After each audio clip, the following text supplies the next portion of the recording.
Be honest. How many times you have watched an account solution and thought samajh aa gaya, but when you tried it yourself, nothing happened. Do you know what is the scariest part of commerce? That students realize their mistakes only after boards. Today we will talk about how to become a commerce topper. Now let's talk about number one subject, that's accountancy. It might be favorite for some, but it might be scariest for some, especially if you don't have maths, because then accounts become your main practical subject, and that's actually a hidden advantage because now you can focus heavily on one subject that can massively improve your overall score. But here's the mistake that students often make. They watch accounts lecture for hours and hours and feel productive. But then comes a real question. Ask yourself one thing, can I solve this question by myself? Because watching accounts lecture without solving questions is just like watching gym videos and expecting muscles. And now comes the most underrated thing in accounts. It is presentation. I know presentation matters in board exams, in half yearly, in pre-boards, and you often think why I should present the answers now, why I should do structured formats, structured headings, and neat columns. But it is very important during practice. These small things will silently improve your marks in the long run. You need to practice every question with perfect formatting. But daily practice at least 1 to 2 important questions exactly like board exams, because repetition trains your hand automatically. And honestly, the real battle in accounts is not difficulty, it is time management. So every student feels slow initially, that's normal. But toppers slowly train under pressure. First accuracy, then speed, then both together. That's why some students panic and while others stay calm. Let's talk about the second most important subject of commerce, and it is considered the heart of commerce. It is economics. But most students prepare completely wrong. They treat both the parts similarly. Macro and Indian are two different games. Macro is not made for rote learning, and Indian economics is heavily NCRT driven. In macro, board questions are usually application based. So, if your concepts are weak, even the simplest of the questions will feel confusing. That's why blindly memorizing the definitions doesn't work here.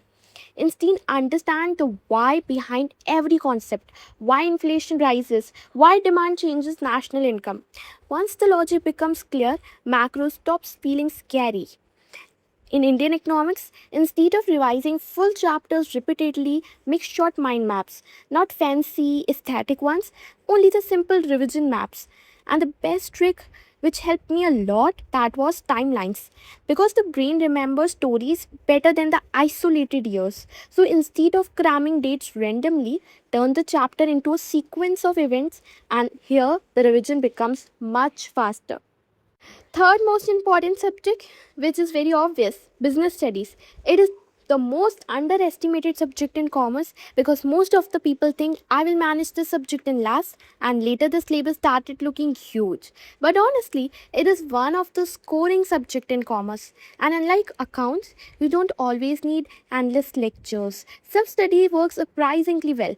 For instance, if you want to see someone's lecture, then Sunil Panda's lecture works well over here. If you want to score exceptionally well in this subject, either in your pre-post, half yearly, or any of the exam, or also in boards, just need to do these four things. Number one, flowcharts. Number two, keywords. Number three, examples. Number four, regular revision. That's it.